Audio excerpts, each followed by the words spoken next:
2024년 8월에 공백이가 읽은 7권의 책 그리고 1권의 스페셜픽 도서 지금부터 바로 만나보겠습니다. 안녕하세요, 공복 여러분, 공백입니다. 모두 잘 지내고 계셨나요? 오짜!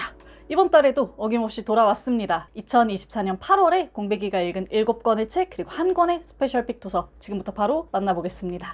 네, 여느 때처럼 소설부터 시작해볼까요? 첫 번째 책은 유은지 작가님의 장편 소설 귀매입니다. 문학동네에서 출간한 책이고요. 이게 원래 2002년에 나왔던 책인데 올해 7월에 이렇게 새 옷을 입고 나왔더라고요. 제목도 그렇고 표지도 그렇고 딱 보면 눈치챌 수 있죠. 아, 요거 무서운 소설이구나. 뒷표지에도 K 오컬트라고 쓰여져 있습니다. 저도 바로 그 점 때문에 궁금해서 사서 읽어보게 된 책이고요. 소설은 이렇게 시작됩니다. 민속 문화를 공부하는 교수와 학생들이 팀을 꾸려서 바닷마을에 있는 구판이나 민속 문화를 취재하러 가거든요. 그리고 요 인원 중에는 어렸을 때부터 뭔가 이상한 일을 많이 겪었던 영적 능력이 뛰어난 인물 혜린이 포함되어 있습니다. 이 민속조사단 팀이 마을에 방문을 했는데 뭔가 처음부터 일이 좀 꼬여요. 미리 양해를 구했음에도 불구하고 마을 사람들의 태도가 굉장히 배타적이고요. 이 지역에 원래 살고 있던 혜린의 친구도 갑작스럽게 사망합니다. 그리고 이 조사단 학생들은 한 번도 겪어본 적 없었던 뭔가 섬뜩한 느낌을 여기서 계속 받게 돼요. 혜린은 이 마을에 뭔가 심상치 않은 귀매들이 있다는 걸 알게 되고 이 귀매를 쫓아내는 일에 가담하게 됩니다. 요게 이제 이 소설의 내용인데요. 제가 이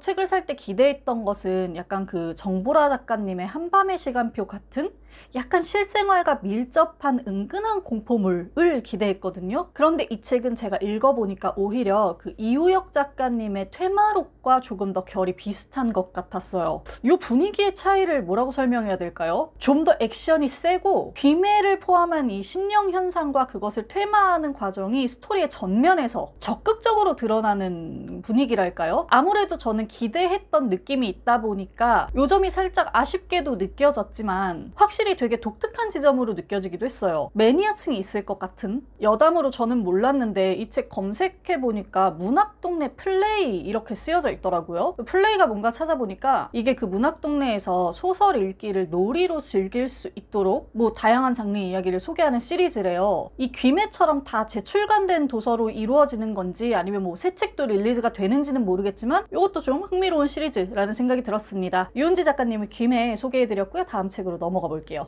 네, 다음 책입니다. 제가 이전 영상으로 소개해드린 바 있는 책이죠. 이효석 문학상 수상작품집 2024입니다. 대상은 손보미 작가님이고요. 우수상으로 문지혁, 서장원, 성혜나, 안윤, 예소연 작가님의 작품이 실려 있습니다. 개인적으로 저는 이 낯선 작가님들의 글을 처음으로 접해볼 수 있어서 그 점이 좀 흥미로웠어요. 아무래도 이 수상작품집들은 읽다 보면 각 소설의 내용들이 지금 이 세대와 딱 맞물리는 것들이 많은 것 같아요. 왜 우리가 트렌드 관련 도서들 찾아보면서 한 해의 트렌드를 이렇게 조망을 해보잖아요. 그것처럼 수상작품집도 뭔가 그 현대 사회에서 지금 불꽃이 튀기고 있는 부분, 묘하게 끄덕거리고 있는 부분, 이런 것들을 이제 다양한 서사로 전달을 해주거든요. 이 책도 그랬는데요. 끊임없이 전복되는 진실과 자기 이해, 가치관과 젠더, 아이덴티티, 세대 갈등이나 계급 갈등, 이런 이슈들이 잘 드러나 있었습니다. 각 소설에 대한 내용과 감상평은 제가 이전 영상 참고하실 수 있도록 위쪽에 링크 걸어둘게요. 꼭 함께 봐주시길 부탁드리면서 여기서 정리해보겠습니다. 이효석 문학상 수상작품집 2024였습니다. 네, 다음 책입니다. 이꽃님 작가님의 장편소설 죽이고 싶은 아이입니다. 요거 엄청 유명한 청소년 소설인데 여러분 다들 들어보셨죠? 제가 청소년 소설임에도 불구하고 이 이꽃님 작가님의 소설이 되게 궁금했거든요. 어른 아이 할 것 없이 굉장히 사랑받는 작품을 쓰는 분인데 저는 요게 좀 신기한 거예요. 일단 내용은 이렇습니다. 학교에서 학생이 사망하는 사건이 발생해요. 그리고 용의자는 이 학생과 가장 친한 친구라고 불렸던 17살 여학생입니다. 소설은 이 둘의 사이에 대해서 증언하는 인터뷰와 각자의 이야기가 교차하면서 쓰여져 있는데요. 이게 되게 묘해요. 범인은 하나. 요거는 절대로 바뀌지 않는 사실, 진실이잖아요. 근데 이 진실을 두고 증언하는 사람들의 의견이 완전 극단이에요. 다 달라요. 그리고 이렇게 서로 완전히 다른 증언을 하고 있음에도 불구하고 모두가 진심입니다. 진짜 진심으로 믿음을 가지고 증언하는 거예요. 이런 이야기를 통해 작가가 이런 질문을 던지는 거죠. 진실이란 것은 사실 그대로인지 아니면 사람들이 원하는 대로 만들어지는 것인지, 이게 굉장히 좀 어려운 문제인 거죠. 이 소설이 어른아이 할 것 없이 사랑을 받는 이유는 내용은 흥미진진하고 문체는 간결하고 사실적이고 쉬운데 메시지는 굉장히 좀 딜레마가 있고 철학적이어서가 아닌가 하는 생각을 하게 됐습니다. 이꽃님 작가님의 죽이고 싶은 아이였어요. 네, 이제 해외 소설로 넘어가 보겠습니다. 다음 책은 가제가 노래하는 곳입니다. 델리아 오원스의 책이고요. 뉴욕타임즈에서 독자가 선정한 20세기 100대 도서 중에 한 권이었죠. 이게 400페이지가 넘는 분량인데 진짜 재밌게 읽었어요. 미국에 한 습지가 있습니다. 이 습지는 뭐 세금이나 법을 피해서 도망쳐온 사람들이 몰래 거주하는 굉장히 가난하고 거친 그런 사람들이 사는 지역이에요. 주인공은 이 습지에서 나고 자란 카야라는 소녀입니다. 이 카야의 아버지가 술을 마시면 그렇게 가족들을 때려요. 그래서 가족들이 하나하나 이제 도망을 치거든요. 그러다 보니까 어느덧 이 습지 집에 6살 먹은 소녀 카야랑 아버지만 남게 된 거죠. 게다가 아이의 유일한 보호자인 이 아버지는 또 술에 취해서 어디 나가서 행방불명 돼버려요. 졸지에 6살짜리 꼬맹이가 혼자 살게 된 겁니다. 얘는 글도 아직 못 배웠고요. 학교도 못 갔어요. 그 고사리 손으로 겨우겨우 이웃들의 도움을 받아가면서 성장을 하게 되는데요. 이 카야가 성장을 하고 나니까 바깥 마을에 있는 청년들이 카야의 모습을 보고 습지로 다가오기 시작해요. 야성적이고 감수성 넘치고 자연을 사랑하는 이런 카야의 순수한 모습에 이끌려서 말이죠. 자, 요렇게 카야의 유년 시절, 과거로부터 이어져 오는 이야기가 있고요. 현재 시점에서는 마을에 사는 한 청년이 살해당하는 사건이 벌어집니다. 이 청년은 과거에 카야에게 이끌렸던 남자이기도 해요. 경찰이 범인을 추적하고 있는 중이고요. 요 두 이야기가 만나면서 이제 사건의 내막이 밝혀지는 것이 이 책의 내용입니다. 제가 왜 그 뉴욕타임즈 영상 준비하면서 이 책의 소개를 처음 찾아봤거든요. 근데 거기서 이 책이 로맨스 소설이면서 법정 소설, 스릴러 소설이면서 생태 소설이다 이렇게 얘기를 하는 거예요. 이게 뭔 소리야 했는데 읽어보니까 진짜로 이 모든 장르를 다 아우르는 소설이었습니다. 되게 흥미진진한 책이에요. 그래서 하루 이틀 정도 각 잡고 읽어보시면 아주 푹 빠져서 즐거운 독서 하실 수 있을 것 같습니다. 델리아 오원스의 가제가 노래하는 곳이었어요. 네, 다음 책도 해외 장편 소설입니다. 올가 토카르추크의 죽은 이들의 뼈 위로 쟁기를 끌어라 입니다. 이 작가가 2018년도 노벨문학상 수상자죠. 그래서 저도 이름을 알고 있었고 책도 사다 놨는데 뭔가 어려울 것 같은 거예요. 그래서 이 책을 보관만 하고 있었어요. 되게 오랫동안. 그러다가 제가 이제 그 뉴욕타임스 선정작 찾아볼 때 이 책의 내용을 처음 알게 됐거든요. 근데 너무 흥미로운 거죠. 그래서 한참 만에 책장에서 꺼내서 읽게 됐습니다. 겨울이 되면 아주 추워서 인적이 드물어지고 조용해지는 어느 산간 마을이 있습니다. 여기에는 두쉐이코라는 이름의 할머니가 살고 있는데요. 어느 겨울날 갑자기 이웃 중에 한 명이 시신으로 발견됩니다. 그리고 이 죽음을 시작으로 해서 계속 마을의 사람들이 하나씩 죽어나가요. 독특한 건 이 살인사건의 현장마다 사슴 발자국이 찍혀 있는 거죠. 두쉐이코는 이 살인사건은 동물들의 복수다라고 주장을 합니다. 근데 뭐 경찰을 비롯한 주변 사람들은 뭐 정신 나간 할머니의 헛소리 정도로 여겨요. 그래도 두쉐이코는 굴하지 않고 계속 이 주장을 펼치고요. 동시에 환경을 파괴하고 생명을 함부로 사냥하고 함부로 여기는 사람들과 사회에게 계속 항의하고 소리치고 울분을 토합니다. 이 책은 연쇄살인 사건을 추적한다는 면에서 일면 추리소설의 형식을 띠고 있는데요. 그 부분도 되게 재미있어요. 근데 소설에서 더 전면에 드러나는 것은 두쉐이코의 목소리입니다. 인간과 동물과 식물이라는 존재, 그리고 그것을 파괴하는 사람들, 그에 맞서는 두쉐이코와 주변 인물들의 어떤 연대와 정, 이런 이야기들이 아주 잘 얽혀있는 작품이었어요. 어렵지 않을까 걱정했지만 생각한 것과 달리 굉장히 재미있었고요. 우연찮게도 읽고 보니까 제가 직전에 소개해드린 델리아 오원스의 책이랑 또 묘하게 비슷한 구석이 있는 책이어서 그 점도 참 재밌었어요. 올가 토카르추크의 책 죽은 이들의 뼈 위로 쟁기를 끌어라 였습니다.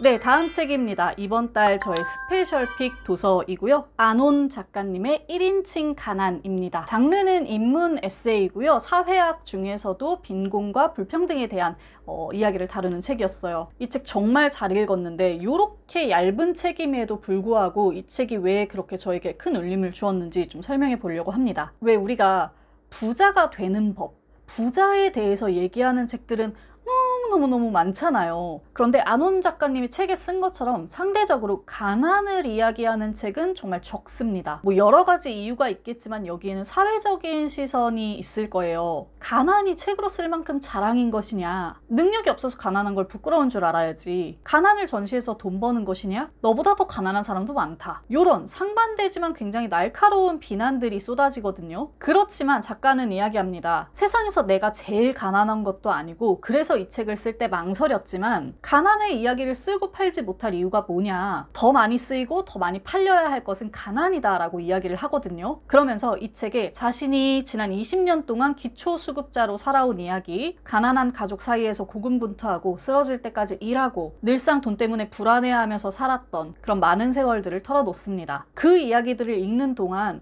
더 많이 읽히고 쓰이고 팔려야 될 것은 가난 이야기다 라고 하는 게 정말 공감됐어요. 우리는 보통 가난을 어떤 통계, 수치로 접하게 되죠. 뭐 사회의 인구 중에 몇 %가 어떤 백분율의 수익으로 가난한 사람들이다 이런 식으로요. 그런데 이 수치와 통계에서 비껴나가는 가난도 너무 많고 이렇게 가난한 집단을 통계화해서 타자화했을 때 생기는 문제들도 너무 많다는 걸 이 책을 통해서 알게 됐어요. 또 사회가 흔히 오해하는 것처럼 이 가난의 원인이 개개인의 능력이나 의지의 부족으로 늘 귀결되는 것은 당연히 아니다. 그리고 가난을 위해 생겨난 복지들의 상상 이상으로 많은 사각지대가 존재한다는 것도 이 책을 통해 알게 됐습니다. 그런 의미에서 이렇게 1인칭의 가난 이야기들이 사회에 많이 나왔을 때 그것들이 모여서 어떤 유의미한 이야기의 장이 형성되는 것 아닐까? 우리가 눈여겨봐야 할 것들은 이렇게 수많은 1인칭 가난 이야기들이 아닐까 하는 생각도 들었어요. 개인의 아주 내밀한 이야기이자 동시에 사회의 이야기이기도 했던 이 책이 짧은 분량임에도 불구하고 저에게 아주 큰 생각을 던져준 이유들입니다. 그래서 이번 달 저의 스페셜픽으로 선정해 보았습니다. 안온 작가님의 1인칭 가난이었습니다.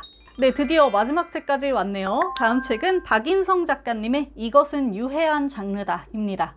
박인성 평론가님 이름은 제가 책에서 굉장히 자주 만나요. 제가 좋아하는 그 한국 문학들 뒤에 읽어보면 해설이 붙어 있는 경우가 많은데 박인성 평론가님이 그 해설을 굉장히 자주 써주시거든요. 오늘 소개했던 이유석 문학상에도 박인성 평론가님의 심사평이 붙어 있고요. 이 평론가님이 미스터리 장르에 대한 글들을 쓴 것을 모아 펴낸 책입니다. 영화, 드라마, 책까지 다양한 미스터리 창작물들을 가로지르면서 미스터리가 어떻게 쓰여지는지, 어떤 화법을 가지고 있는지, 어떤 화두들을 던지고 있는지 좀 살펴보는 거죠. 언뜻 보면 유해한 이야기들을 다루고 있음에도 불구하고 미스터리라는 장르가 독자들에게 어떻게 다가가는지 좀 알 수가 있었어요. 왜 그렇잖아요. 저도 최근에 이 스릴러나 장르 문학들 좀 즐겨 읽게 되면서 내가 이런 악에 대한 이야기, 뭐 살인과 범죄, 폭력 이런 이야기들을 재미있는 스토리로서 즐기는 게 맞나? 내가 지금 도파민에 쩔어서 이러나? 그런 것들을 재밌게 봤다라고 이야기해도 될까? 이런 고민들을 좀 했거든요. 그런데 이 책은 그 서사 깊숙이에 숨어있는 질문과 생각할 거리들을 이렇게 건져주는 책이었습니다. 일단 저는 저한테 익숙한 작품들, 제가 본 작품들 위주로 발췌독으로 해서 읽었거든요. 그 작품들을 제가 스토리만 보면서 즐거워할 때랑은 다르게 색다른 해석을 덧붙여 볼 수 있어서 재밌기도 하고 또 유용하기도 한 책이었습니다. 미스터리, 장르물, 스릴러 이런 거 좋아하시는 분들 한 번쯤 읽어보시면 좋을 것 같아요. 박인성 작가님의 이것은 유해한 장르다 였습니다.